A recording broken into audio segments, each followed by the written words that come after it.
Saludos, bienvenidos y bienvenidas a New Kids on the Roll, un lugar donde viajamos a otros mundos a través del rol y la imaginación.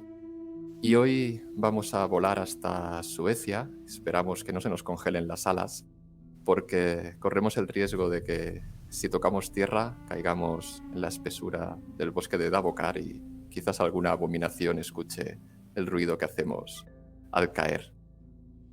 Con nosotros tenemos a dos de los autores de este juego de fantasía oscura, de Symbaroum, y miembros actualmente de la editorial Fria Ligan, aunque anteriormente después hablaremos, empezaron en otra editorial de creación propia.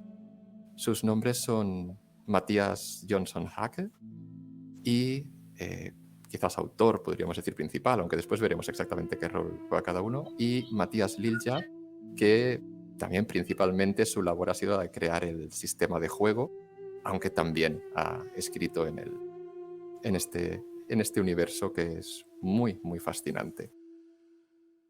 Mattias Johnsson and Mattias Lilja, welcome here to our channel and thanks a lot for taking your time for the interview. Of course. Very happy to be here. If you don't mind, for shorten, I'll call you Lilja and Johnsson. It's okay for you? Yeah. All good. Okay, and we'll start with a personal question, like Rachel in Blade Runner. So, as this is a channel that's called New Kids on the Roll, our first question is, how did you enter the gaming world? Maybe by role-playing games or by board games, but your first experience, maybe as a teenager, I don't know, as a grown-up. When was the first time you saw these strange dice with lots of faces and numbers? You were first to see them, so better you start, Lilja. Yeah, I was a few years ahead of you. There was a game, the first role-playing game that I encountered was in 1982. So I was 10 years old. It was called Drakar och Demoner, which is Swedish for dragons and demons. Mm-hmm. Which was a what do you call it? Basic role-playing sort of percentile dice, like you would see in Call of Cthulhu today, or RuneQuest, perhaps, which had a fantasy. It was actually the translation of the basic role-playing fantasy booklet into Swedish. It was and I just tried it. A friend had it, so we played a bit. In 1983, another friend got the red box, the Mensner red box, Dungeons and Dragons, called Basic D&D. So we played that. We didn't know English, so we used a thesaurus and then guesswork, and it sort of worked. Had a lot of fun. Our first characters were two fighters heading for a dungeon, but we encountered a noble on the way, and we ended up in a fight, killing the noble. So we became outlaws. At level 1, we ended up in a swamp, eating some reptile people. I was 11 at the time, right? So we met some reptile people, and they were also fighting the Baron, was the father of the noble we killed. So we started to equip the reptile people with we call it spears, tridents, so they can fight the Baron. So we sort of incited a rebellion early on, rather than go for dungeons. And I was absolutely hooked. It was amazing. Just to go where you wanted to go, do whatever you wanted to do, and if you lived, you can keep going. But it was sort of hard to play Dungeons and Dragons. My English wasn't very good. So in 1984, the second edition, Drakar och Demoner, the Swedish basic role-playing game, came out. So we reverted to that. I got that as a present from my parents at 12, and I started to be the game master of that. Mm-hmm. So that's when I sort of more got into it and became more active myself, because it was easier to handle that. It's sort of my first years of it, and I was hooked, and I never got out. So you started with fantasy. Life sentence for me on that one.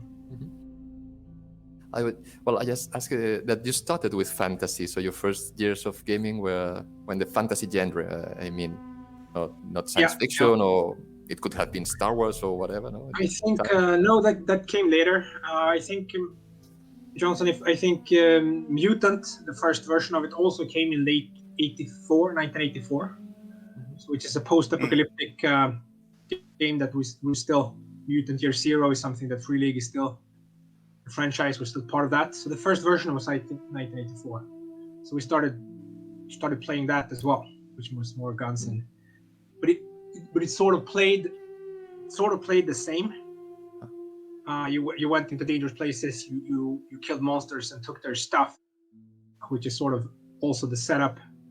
That's not genre specific, just that's the loop of the game, right? So we sort of played it in the same way, but it was on different aesthetic. So post-apocalypse came early. Okay. So those were the two that I mostly played.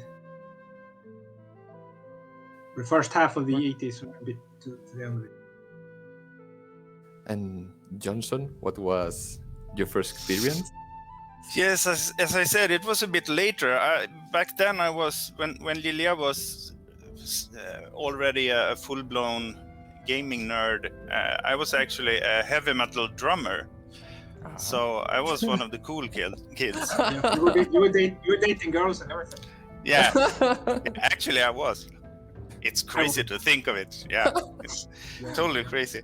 So, but that all ended about 5 years later, in '89, I think. So I would have been 16 or 17 when we got a new bass player in our heavy metal band. And somehow, I don't know how, but he smelled the nerd in me. And it wasn't long before because there's a quite tight companionship between bass player and drum player. So we found each other, and as I said, he smelled the nerd in me, and he introduced me to Talisman, the board game. You remember that? Yeah. Just to try put me to the test, so to speak. And I fell in love with that in a heartbeat. And not long thereafter, my first experience with pen and paper role-playing games was also Drakar och Demoner, Dragons and Demons. Me and this guy called Andreas. And I think my first character was a Minotaur. How do you pronounce it? Minotaur. Yeah. With a double axe that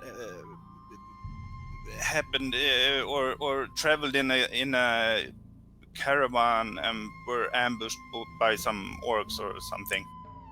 It didn't matter much what the story was. The experience was, and I still can't really explain why, but as Lilja said, I too was smitten immediately, and that love for role-playing games is still burning really hot. About 6 months later, maybe, the bass player introduced me to Mattias Lilja, who you have down, and Martin Grip, who is the artist of Symbaroum and Alien and Coriolis and many of our other games. And so I think it's fair to say that during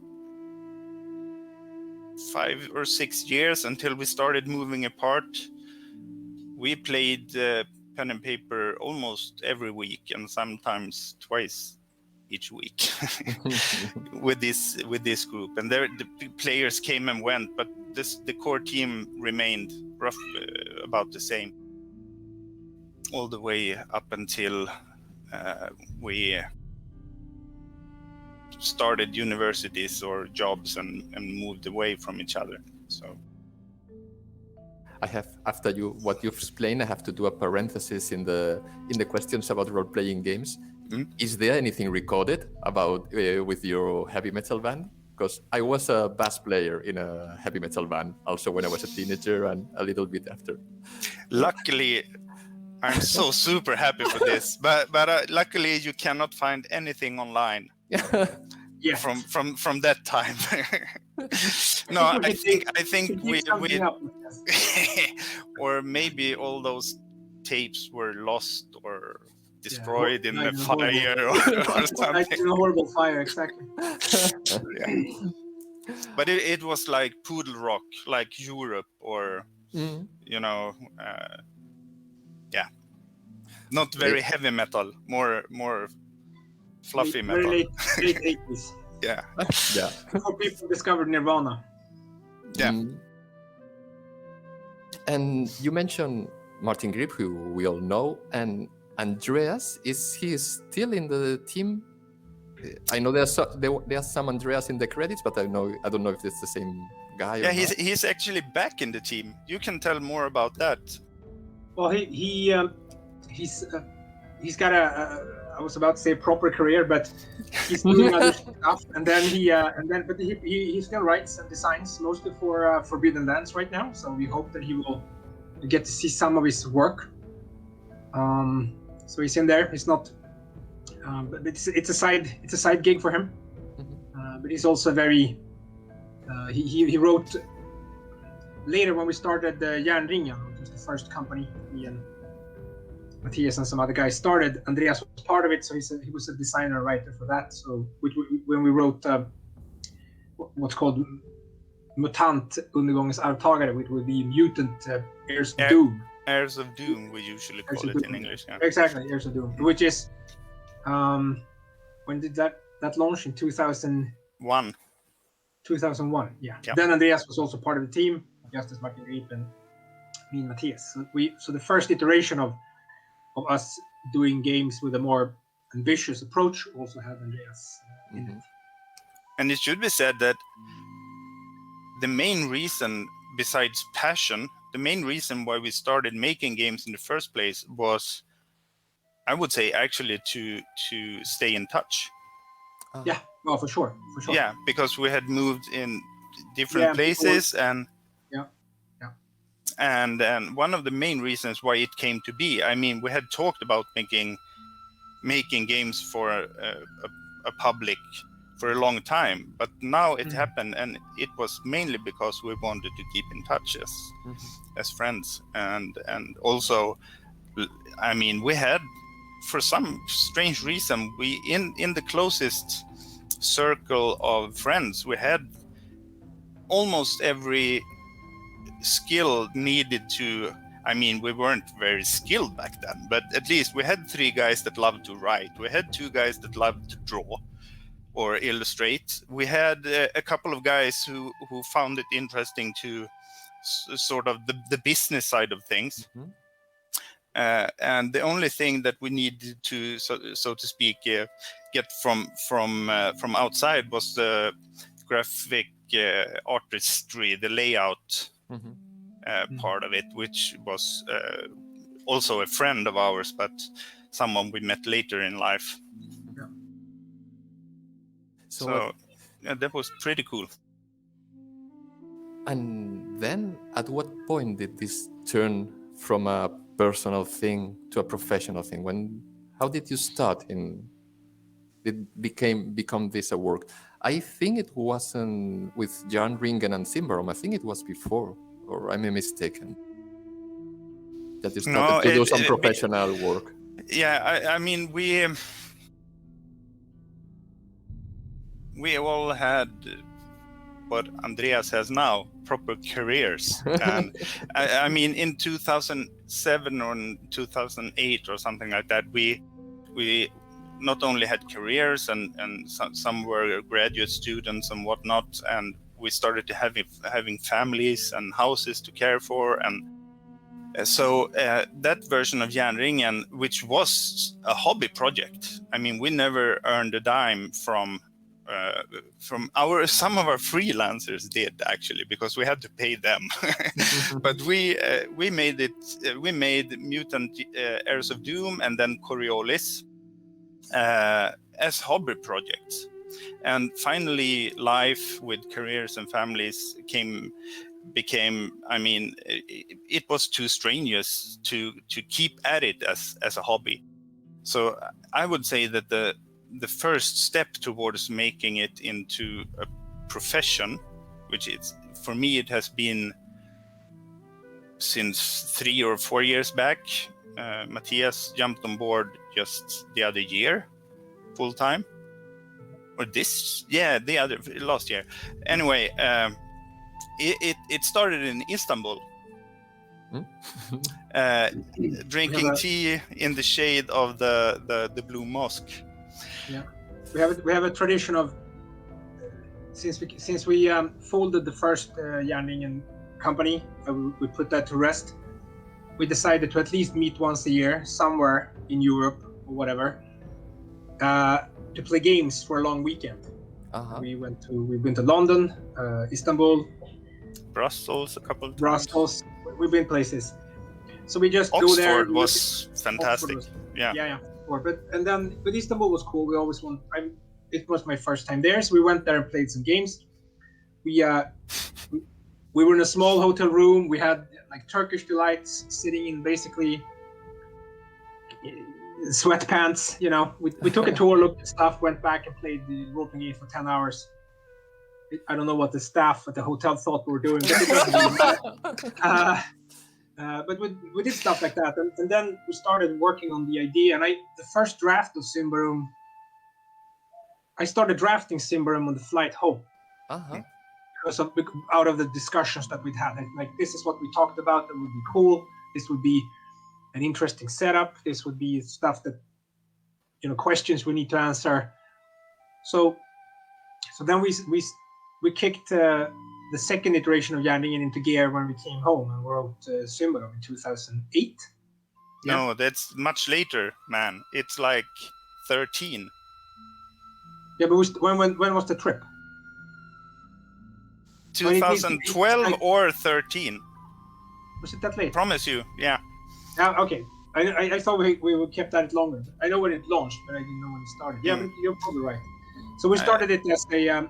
And then we kicked it into gear, and this time around, my take on the first version of Järnringen was that we wanted it to become commercial. We never got to the point where it did, right? And we ran it as long as we could as a hobby project, and then realized that life was taking its toll, and we needed to do family, career, and all that other stuff. So, but this time around, we decided to make sure that we set it up in a way that where we could actually live of it potentially. So we wrote the game and we launched that. It was one of the most important decisions made in Istanbul, was that if we're going to do this, it's not going to be another hobby project, because I think I said it flat out. I don't have time for a hobby. So if we do this, we need to do it. I mean, we all knew that it would take time, especially since we went for establishing an original IP, an original brand, instead of licensing something big. So it took some work, but I think it wasn't until 2016 that I could start, because I quit my day job.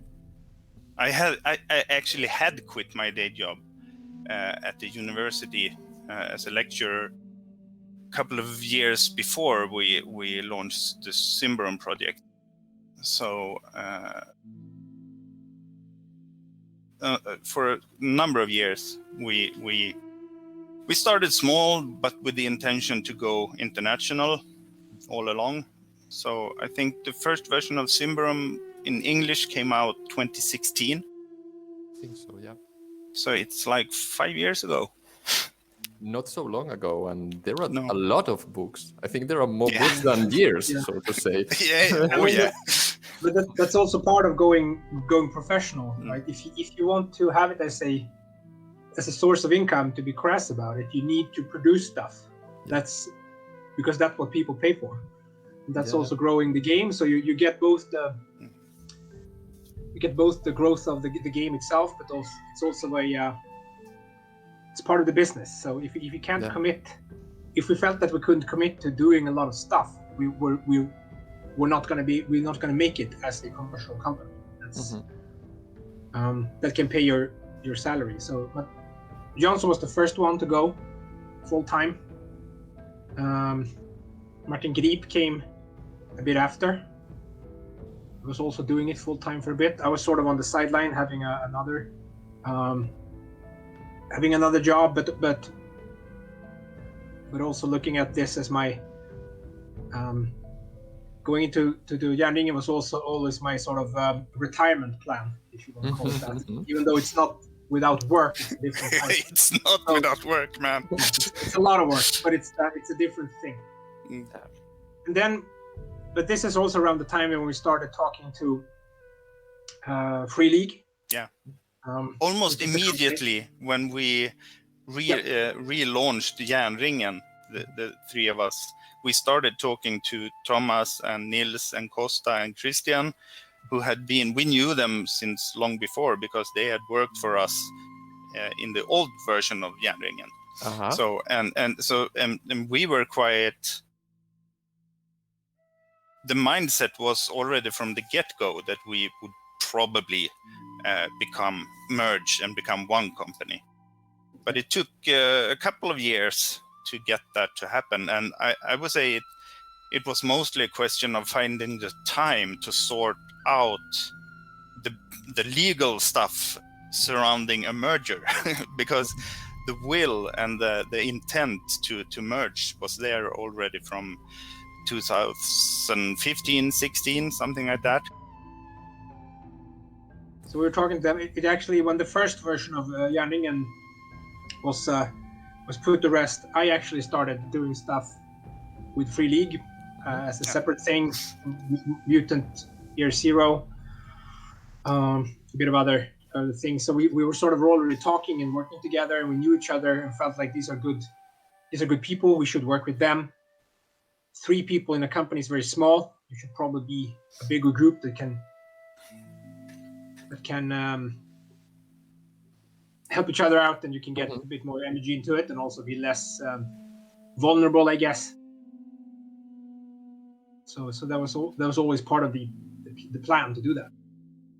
So. And well, before we deep into Symbaroum, because I want to do that, of course, but there's like this, you introduce it now. So this mixed story with Fria Ligan and you, and even with your own IPs, that I have like a mix there of what happened, because I think sometimes I read things here and there and I don't quite get the image that Coriolis and Mutant Year Zero, which were the first, I think, big games from Fria Ligan, were maybe created by you or something like that, because there's a faction in Coriolis that's called Fria Ligan, and I think that's from where the name comes. Yeah.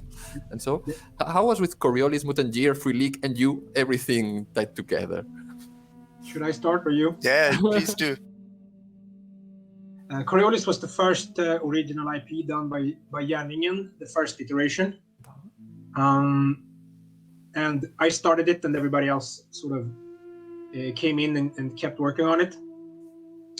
And that's when we brought Fria Ligan actually started their company to write stuff for Coriolis. Okay. Mm-hmm. And they picked the name from a faction in Coriolis. Mm-hmm. That's how they came about. They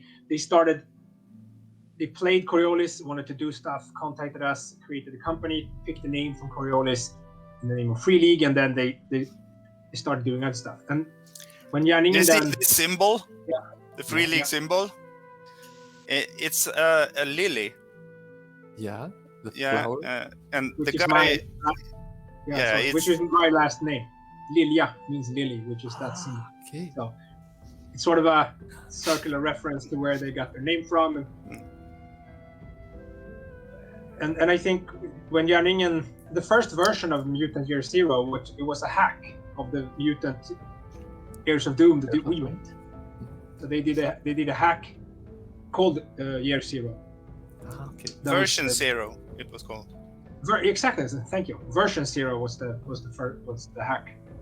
And when they started the company, and the first Järnringen iteration disappeared. They picked up that license, the mutant license from Cabinet Entertainment, and kept doing that. And then they created the Mutant Year Zero version of that game. And they also licensed the Coriolis brand to do the second edition Coriolis. So that's, I don't know if that made it clearer, but that's at least how I see the.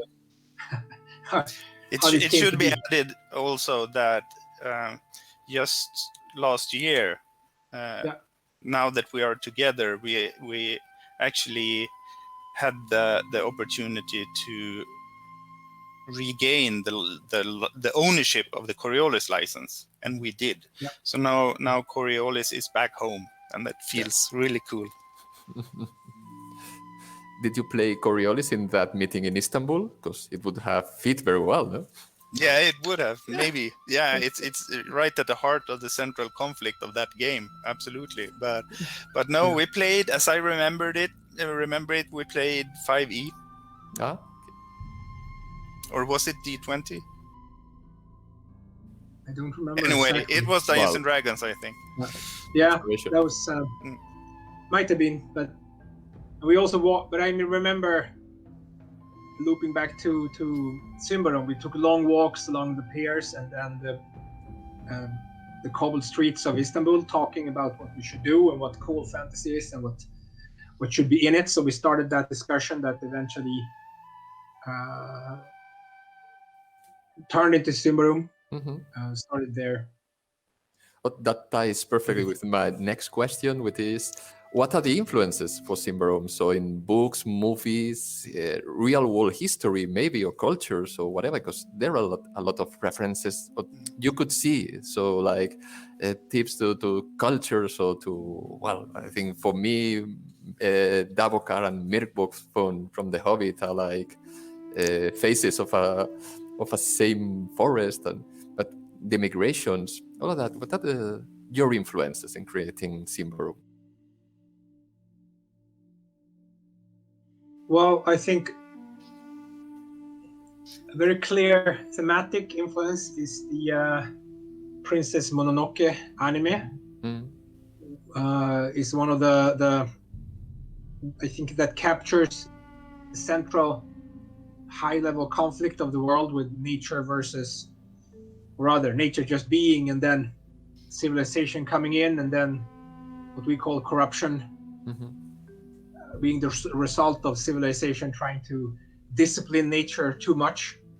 In a fantasy setting, as I think Johnsson says it, we could allow nature to strike back in a very concrete way. So that was sort of, and I think that's one of the better. The Mononoke, Princess Mononoke, is one of the better ones that sort of lie close to that. It's not the only founding source, but it's an important one. We also have there are many. We can just list them. I don't know which one is most important, but a long-standing campaign that we played years back for quite some time in Drakar och Demoner, the Dragons and Demons game, also included a fight against, I guess, the Dark Lords.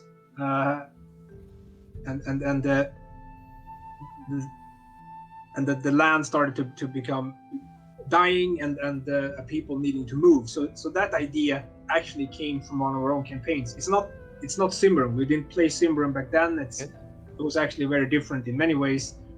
But some parts of that campaign that we played ourselves actually moved into this idea. So the idea that Queen Corinthia need to take her people, move north across the mountains, and claim territory held by what the Ambrane see as barbarians, is actually an idea that came up more in play rather than of course, there are many historical parallels of you could pick whatever empire pushing into barbarian territory. There's lots of them, and saying they have the right to civilize whatever they meet. So there are plenty of those.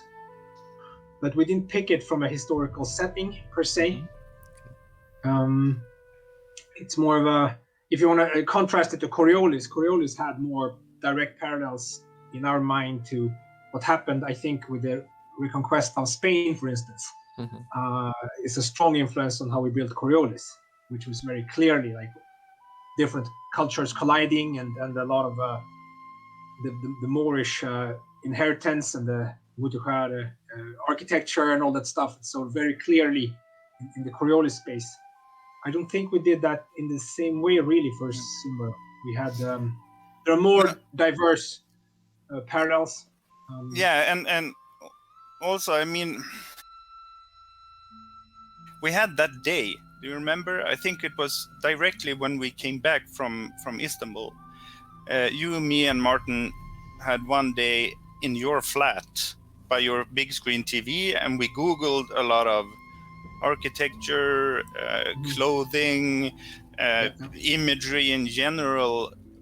And we had this common folder where we saved stuff that we thought were cool. And I remember us discussing both Princess Mononoke in that session, and we discussed Game of Thrones because like Symbaroum or like Game of Thrones, there is this little bit more less heroic, more, if you will, grown-up approach to fantasy, where there is no ultimate good and evil. Everything is about perspective, about factions and ideologies clashing. And if you are in that world, of course, you will have enemies and you will have friends. But there is no, meta evil that you see in many more heroic kinds of games. Or at least there's no evil that you can defeat. Exactly. There's more. It's more tragic than heroic. Yeah. Anyway, so and during that period, I mean, trying to pinpoint I think because we have known each other and played games together for 35 years, we have very much. We can argue, we can even fight about stuff, but it often doesn't take more than a couple of hours until we realize that what we are scrabbling about is terminology. We actually have more or less the same intent. So, and sitting together in front of YouTube and Google and picking out imagery, it really helped us to establish a base of when it comes to tone and feel and look, and so when we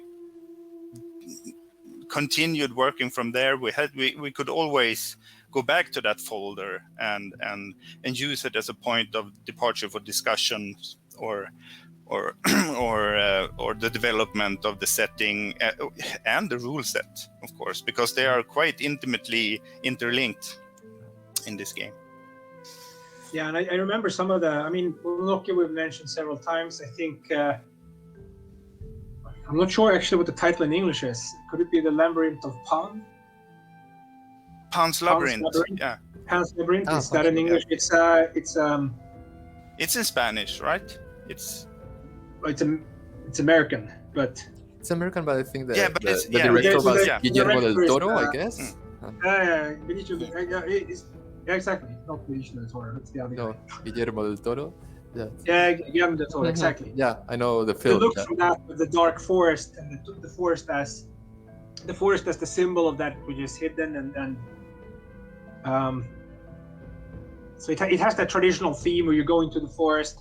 The forest covers things up, so you need to go close, and being close to it is dangerous, but that's also where the opportunities are. That's, I guess, is a classical, the classical theme of you need to move into the outside of the order, into the chaos, because in chaos you have both danger and opportunity, and if you don't go, you don't get either. Right? You can stay safe and never evolve. So we use that sort of idea of the open landscapes of Ambria being, you can see far, you know what it's there, it's pretty cultivated, that's the civilized part of it, and then you have nature more as the forest.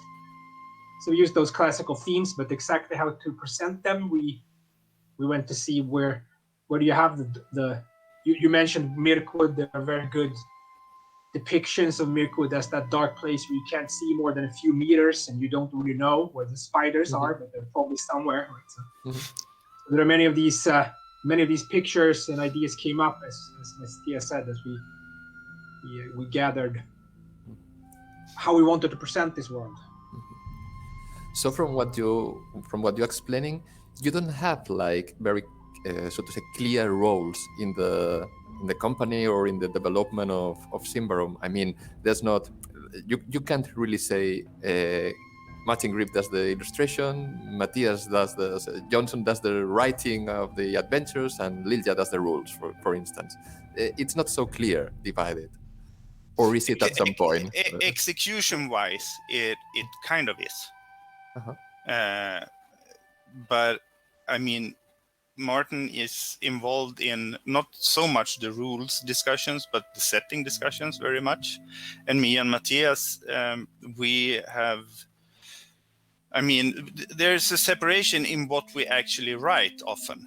Both of us write adventures, but when it comes to core books, it's mostly Mattias Lilja writing mechanics and me writing lore and setting.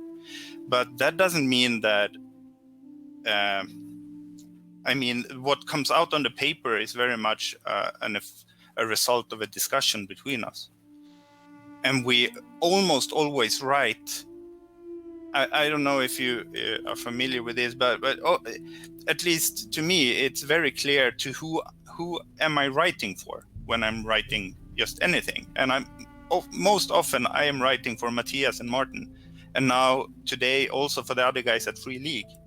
So they are my, it's them I'm communicating with when I'm writing. And that I think also is a very strong influence in how the texts turn out. If you had to put on paper what people are doing, it would come out like you said. It would be me with rules, Johnsson with world, and Grip with illustrations. But the process is much more circular, which means that I might write a rule that I think is cool. Johnsson finds something in the world that could reflect that. And when I read what he wrote, I rewrite the rule because his idea was better. And then Martin Grip gets to illustrate it, and both me and Mattias understand that we should tweak both the setting and the rules because that was even cooler. So it sort of loops. It's not like we send write this. Yeah. Martin Grip almost never writes what you paints what you want him to. He tries to get to the point of what you're trying to make. What's the point of this picture? And then he tries to do that, which often changes stuff. Which means that we also, and it's not like it's not like a river, a number of waterfalls going downwards. It's more like a whirlpool in an ocean or something. We communicate a lot and bounce off each other, so I guess, and challenges each other. We can be fairly high pitched voices at times, challenging each other's ideas. But I think that's for the better. That's how the world grows. So there are creatures in the Davokar that exist because Martin decided to illustrate them, not because anybody told him to. And there are rules that I got of something that Johnsson wrote. He wrote something about the houses of Umbria, and I'm like, this should be a mechanic. So it sort of moves. It's not a straight line of something happening and others just doing it. It's a collaboration with different aspects, and I think that's why. Not to toot my own horn too much, but that's what I think the world makes a lot of sense, because it's actually integrated, both the system, the pictures, and the descriptions of the setting. It's not just pieces put together. They're built at the same time. I think also this way of doing things in cycles. It shows in the setting itself. So the notion of cycle is, without going into spoilers of the story of the world, but it's a very important thing that maybe not, like you said, like the big boss or the big evil, but the fact that there are cycles really shapes the world of Symbaroum. And that was for me very interesting because it's not a linear story where you start with a war and then go to rebellion, and then so there's always a sense that things return whatever you do. Sort of the wheel of time. Yeah. Yeah, exactly. And I think that's the part of the idea of having nature as one of the forces in it, or forces, or whatever you want to call it, powers, meant that we could run. Is it okay if I spoil some stuff? But let's say that certain. Let's say you can talk about the elves. I think. Let's talk about I can talk about the elves. Okay, good. Yeah. So the elves go through phases, and those are named after seasons. So a spring elf is a young, feisty, annoying, not very powerful thing that turned into a summer elf, which is more what people would think of when they think of an elf in the sort of Tolkien sense, where they would turn into autumn elves, which would be wiser Elrond type creature, and then winter elves, who are weird, super powerful, probably not that interested in you and your stuff, or maybe not even the world, or not in a way that you can relate to. And these are sort of cyclical movements, which was a way for us to describe how nature, it goes from a larvae to a to some sort of it's not born as a butterfly, it becomes a butterfly through a bunch of stages, right? So many things in Symbaroum operate like that. They change quite dramatically as they go through life stages. So that's and if I hate to correct you, Lilja, but I'm not really correcting you, but the force isn't in essence nature. It is creation. Sure. That's yeah. True. So and everyone who works in creating stuff knows that you can always describe a process of creation in terms of a number of iterations. So that is also one way to look at why the creatures who are closest to the aspect of the metaphysics, maybe of Symbaroum, called Wilda, which is the power of creation. They tend to mirror this process of evolving in phases, or maybe cycles, but especially in iterations, in phases. Yeah. So and that was one way for us to, because it was already from the start very important for us to have this central conflict or theme that you recognize from Mononoke, mirrored in both the rule set, but in the world in a very concrete way. So most of the factions are in some way related to this main conflict. Also, the origins, or as they are called in the English version of the core book, the races. You have the elves and the dwarves, and you will probably not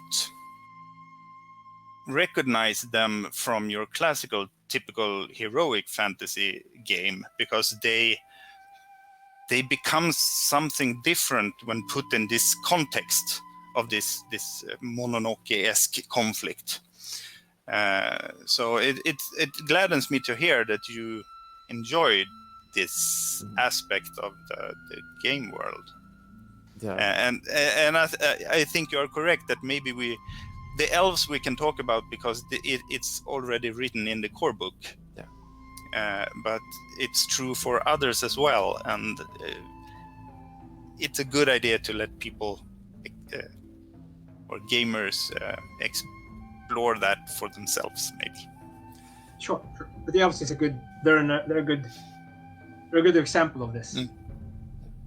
I think that's a very, very, as I said, good and interesting part of the world of Symbaroum, that there are many mysteries, and they get solved in a way, so to say, as you develop the game and well, the different supplements, and they become solved with an explanation that fits the world you created in the first place. So it's not always a product of magic, and that's it, and that's the explanation. So the reason why you can find 3 different elves, and maybe at the first, in the beginning, you don't recognize them all as elves. So you only recognize one as elf, and the others are creatures that are real. It's only, well, with the exploration of the world that you get to know that they are really related, like other races that I won't also spoil here. But that's a part, and that's an explanation for many of the mysteries. And that also, I think, another point of Symbaroum, you said before that it was, well, like more for grown-ups in a sense of what fantasy is that it humbles you. So that's also another sensation I have when playing and reading Symbaroum. And for instance, to me, one extraordinary document is the free report from the Secretarium. That after you have read so much in the core book and in the next books about what Ambria and Davokar are, and it really, you think there are years of gaming just there, you read that little document that is free, that you can just download as as a joke or something like that. You read it, and you really get humbled by the sense that, like I talked before with cycles like Wirtha, Wilda, and Bratha, no, that you really, in a moment, understand that what you are doing there, you're not saving the world from Sauron destroying the ring and something like that. But you can do that, but it's just a tiny part of what's going on there. And there are like other worlds around you with their own problems and their own mysteries. No? Did you plan in some moment in the future to either to release another report from the Secretarium? Maybe it's time for them to report again. We need an update. Yeah.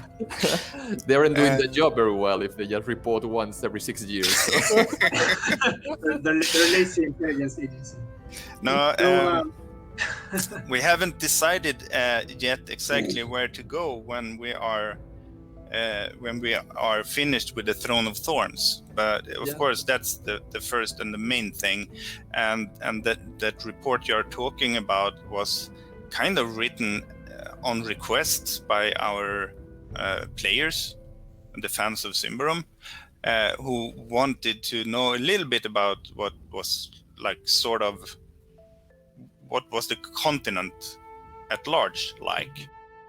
So I think I wrote it in an afternoon because it's like you say, Symbaroum is a game of mysteries where the mysteries actually are revealed down the line. Yeah. And that has been super important for us all along, because we have obviously, like many others, played those mystery games where the mystery never ends. It's like Lost. It's like you're watching 20 seasons of a series and you doesn't really get the answer to the mystery and you get crazy. We didn't want that game. So many of these mysteries, so to speak, also many of them planted in that report you were talking about, they were not detailed, but they were conceptually conceived long before we even finished the core book. So there are meaning that we know shit. Sorry, we know stuff that we can hint on. But then someone would argue or get a little bit annoyed and say, but write everything as it is from the start. Well, that's maybe a fair point, but you cannot do that because you would need a core book this size, and that's not good. Plus, we tend to see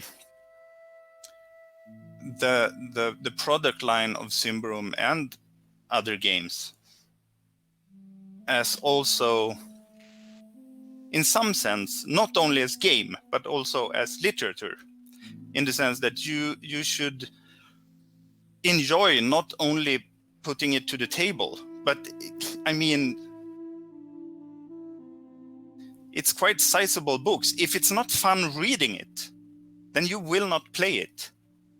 So and that has been our philosophy since we started in the around the turn of the millennium, that the products we produce, they need to play well, of course, but they also need to look nice, and they need to be enjoyable to read.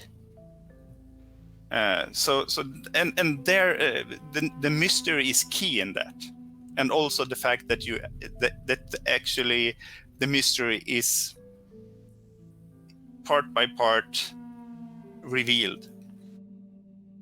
I think to tie on to that, I think there's to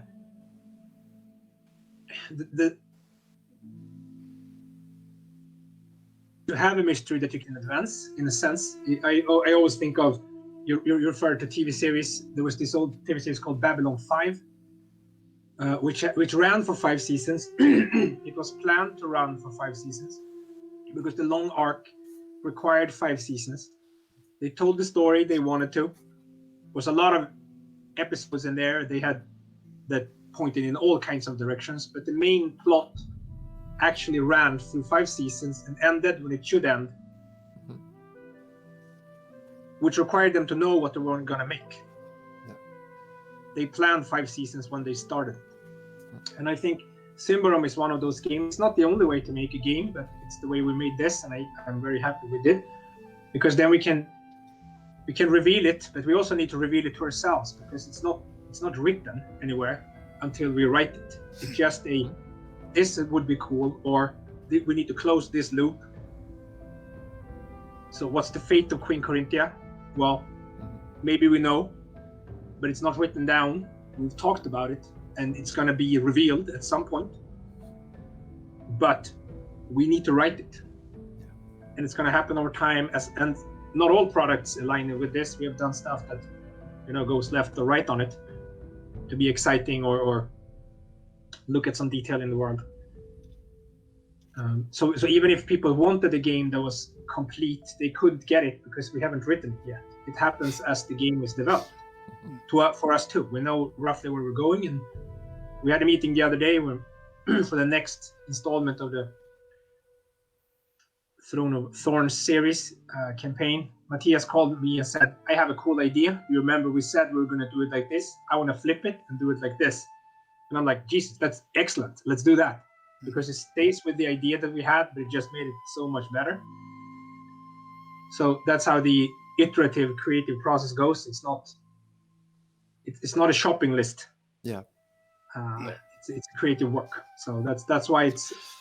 And again, it's not the only way to do it. The Free League makes games that are very different. Also, we have games that are sort of turnkey out of the box. Everything's written down. Just go play it, and they're maybe not meant to be experienced in the same way. But this is how we've done. Symbaroum is one of these where, what do you call it? Sense of exploration or sense of wonder is real because there is something to actually find, which is there deep in the game. And if you play it, you will find it. Being a role-playing game, I mean, a lot of the key answers to the mysteries will actually appear in play at the table and be depending on what the player characters do.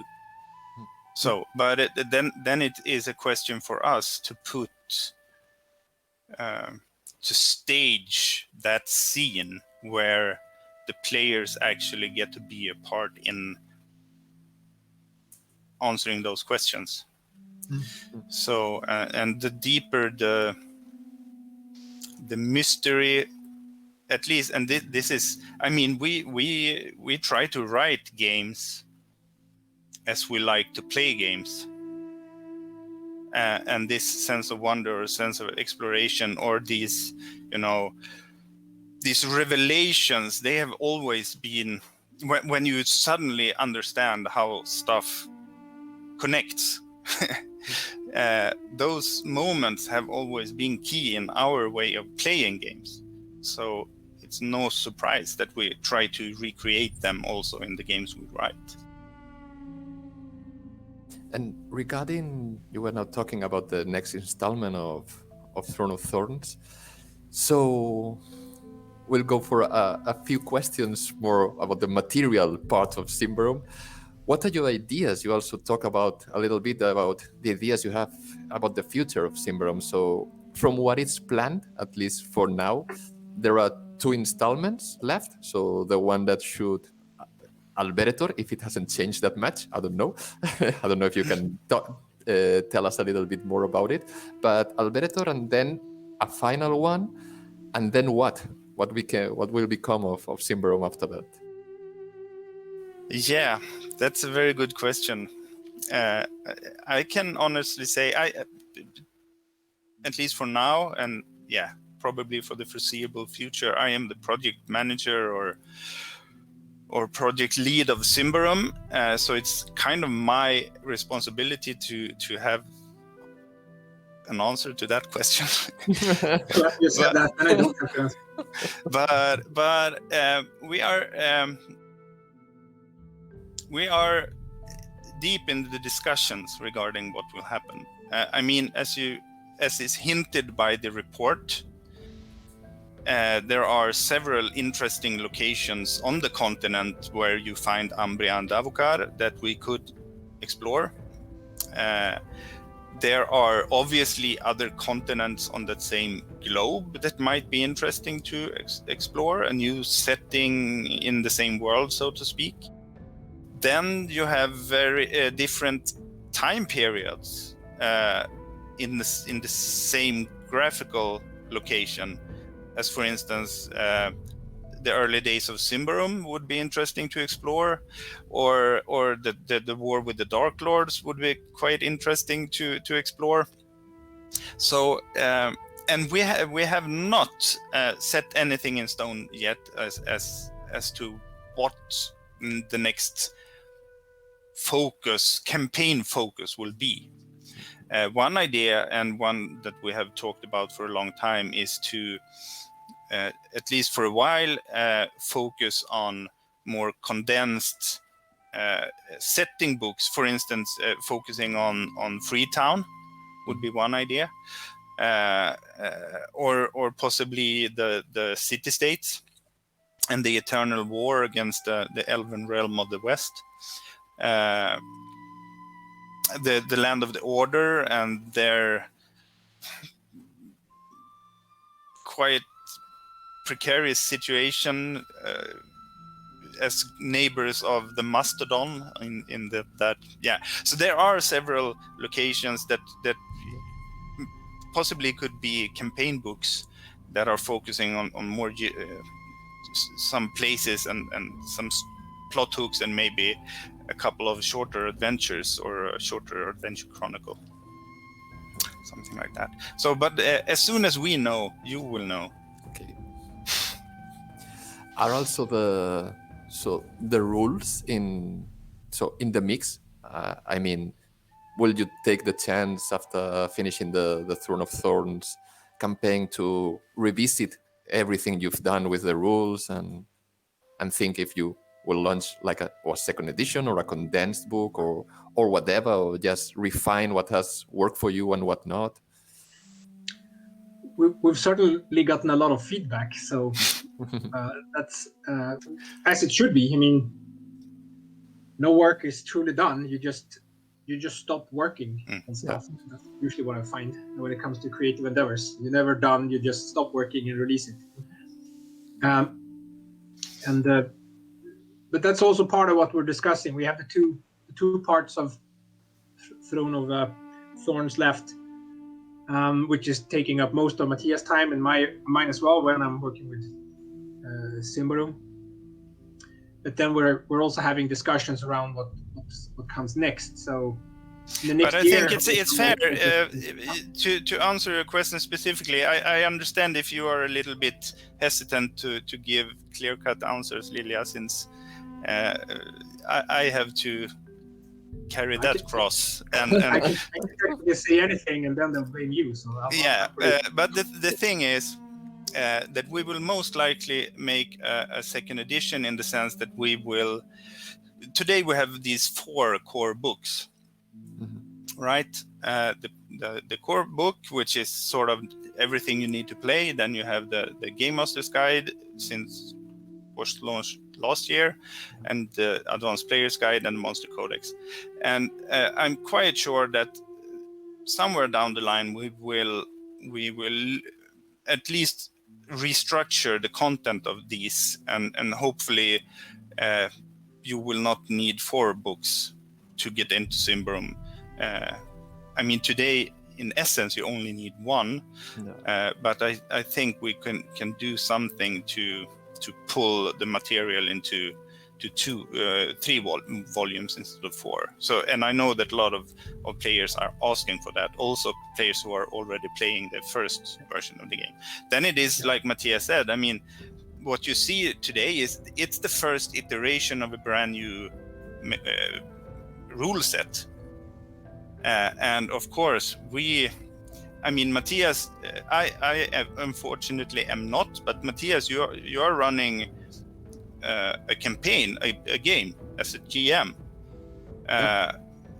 playing, and I know that you have made lots of house rules on your own system. Sure, of course you do. So, I mean, yeah, that's one of the things I love about role-playing games, is that it allows you to play. You can play the game in the way that you want to. I do that to all games, including my own games. Doesn't matter. I wrote it. I don't agree with myself all the time. But it also depends on the group, right? You can tweak the game to suit the players, right? Which means you might do more of one type of game, one type of. You lean on some rules heavy and not on others, depending on what's fun with that group. It's not necessarily, and then sometimes you house rule stuff. So, but as I said, to agree with you, Mattias, I think that we should probably at some point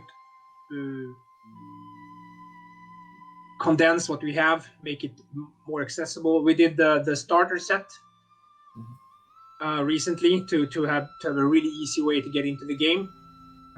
But I think the step after that should probably also be not 4 books, but updated versions of at least some of those, reworked in a way to make them. So that would make a lot of sense to me, and that probably could happen after the campaign sometime. Well, then I have to admit that I only use the core book for rules. I like very rules light games, so that I can, with just some basics, invent what I need at the moment, so that I don't need to memorize all the lists of how to resolve an exploration, and so I just need 2 or 3 basic rules. And for instance, for me, the advanced players game, it's a very good read for the GM, but not necessarily for the players. So I think there are too many options for a game that can condense them in fewer. No? But that's it's just options to have. Yeah. I like that approach. My group is the opposite. They love tweaking they just, to every new session they show up and they tweak. I allow tweaking between sessions, so they can go back and change stuff they don't like, a power they tried it, they go back and say, my character has now learned something else and forgotten about old stuff, I'm doing this combo now. So I sort of feel they love fiddling with their characters when they're not playing, and they come back and try new stuff. So our campaign is, I think, personally, I prefer the simpler stuff, but I let them do all the math. I'm just presenting you with the story and challenges. So that's why you want the range of options, because different groups play very differently depending on how. Yeah. So my campaign is really about a couple of. All the players basically try to max out their characters' capabilities because they like that stuff. So I really need to up the enemies. They need to be very smart, super powerful, and so it's more that kind of game with that particular group. So it can differ. That's not my preferred way of. When I'm a player, I don't play like that, but I'm fine doing it as DM, especially in Symbaroum, since since I don't have to do a lot of math as a game master, they have to do all that stuff. I just tell them what they're needing, and if they don't tell them, but if when they level up, I just add more monsters. So fine for me. Just they don't meet just one. They meet two, right? Yeah, but I must say that's one of the things I really appreciate with the core concept of the mechanics that Lilja devised, and we had hefty discussions about this at the time. But the one thing is the fully player-facing mechanic, which I have come to love after being very skeptical about. But the other thing is the fact that the core mechanic is so extremely modular and flexible that if you are into rules light, all you need are the attributes, right? Attributes, I think they're called in English. And the roll under, and then you as a game master can decide on the level of difficulty or use the enemy stats as modifiers and so on. So so you have that as a base, and then you can build on it. And we, of course, even if we would not use all the special rules presented in the Game Master's Guide or in the Advanced Player's Guide, people play in different ways. And the cool thing about Symbaroum is that you can add stuff without breaking it, because of the modular basis or the flexible basis. So we have had super fun creating the Game Master's Guide, for instance.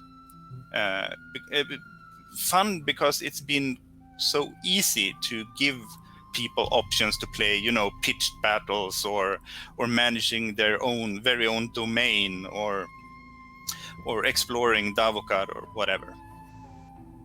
So, and I have had very much fun as well now writing Alberetor, the Haunted Wastes, and coming up with what happens in, if you will, you can call it, the Mordor of Symbaroum, the dark lands below the Titans.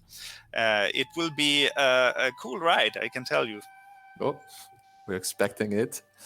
And, well, I'll try to finish with a question that I think every person who has just opened, not even read a book about Symbaroum, has asked, where do the masks come from? Who was the one of you who created the idea of masks? I think that's really iconic of Symbaroum. Cool. It's Martin, of course. Yeah. Yeah, it's Martin. And we shouldn't go into why, Lilja. I think we No. No, but I think it's one of those things where it's Martin's idea, but we always talk about, just like we did we actually started with Coriolis, or even maybe Mutant Heirs of Doom. We started to talk about what's sort of the visual expressions that we want to highlight, that's going to make it easy to see that you're looking at. Martin Grip makes pictures for lots of games, but you can see if it's how do you recognize that you're in the Symbaroum universe and not some other place. So you need those visual cues, and they need to be relevant.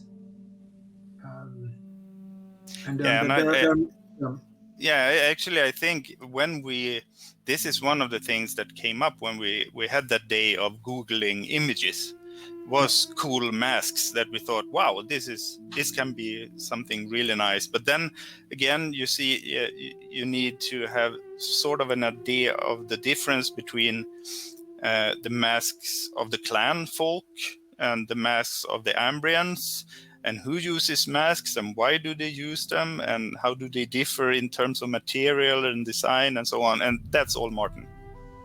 Yes, I would say. But I mean, also there's the reason I think you and I, Johnsson, liked it is that the idea that there are higher powers or principles at play in the world, the creative, the disciplinary or the destructive, right?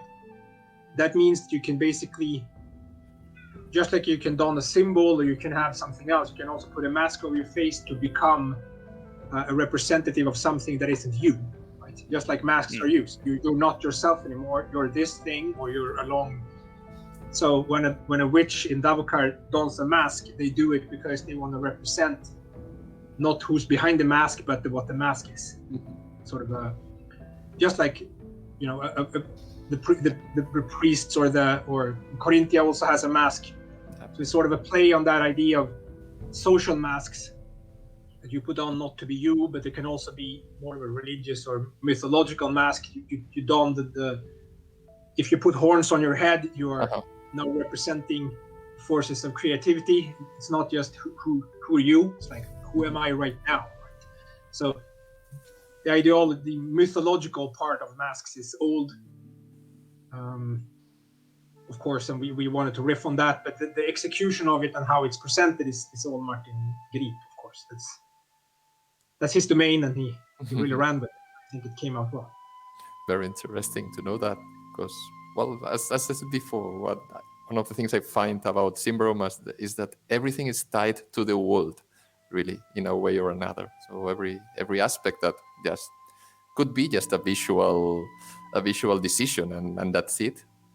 Well, that's not what you find when you play and read Symbaroum. Then, well, we finished the interview part, the open interview part, and I want to thank you both very heartily for your time and your honesty in answering in what your creative process has been for Symbaroum is now, and what will it be, and also the questions you have about it. I'm really, really glad that I could talk to you both. Also give regards to Martin Grip, who's also part of the team. And we will sure tell him. Yeah, because, well, you've created not only a game, but also a world that is, as you said before, very interesting, even to read. And I think the interview was over, but I have just one small question. Then shoot. In the last supplement, I think it was Adventures 4, there were two people on board, Gustav Ekelund for the illustrations and Eric Highlander for the two adventures that were really good. I think they were really high quality, these both adventures of Adventure 4. Will they return to the line, to Symbaroum's line? Yeah, Gustav is definitely with us. He will make most of the inside art in Alberetor, the Haunted Waste. So I am currently getting stuff from him almost every day, new illustrations, and he is a little bit more obedient than Martin. So I can tell him roughly what I want him to draw, and it has upsides and downsides on that, of course. But and Eric, we keep talking, and I actually got a synopsis, or no, I actually got a manuscript for an adventure the other week, so I haven't had a chance to look at it, but I'm not surprised if he will pop up and feature in one or two products down the line. Nice to hear. So thanks a lot again, and have a nice weekend, and work very hard on Monday for Alberetor again. So you can be sure of that. Thank you. Absolutely. Thank you very much. Bye. Take care. Bye-bye. Bye-bye.